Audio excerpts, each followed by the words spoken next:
There are 117 days left until Election Day. Many political scientists are studying voter groups to see how they could affect this year's election results. 9 on your side's Aaron Dean joins us in the studio with one university's findings on the possible impact of younger voters. Researchers at Tufts University looked at young voters across America.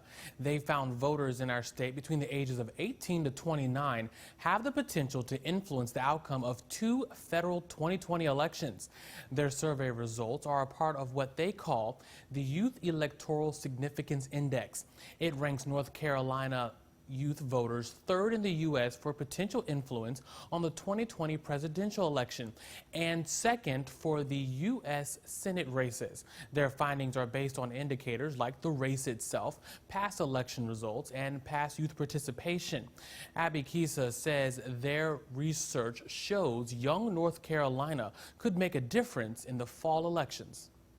I think young people care about a lot of different things, including federal elections, right? And we've seen over the past 6 weeks that young people are not apathetic, and this is something that youth organizers have known for a really long time.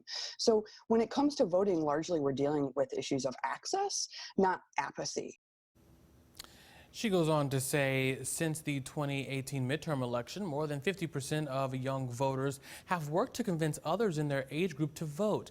25% have actively worked to register young voters. Since the 2016 presidential election, the number of youth participation in protests and rallies has increased 5-fold.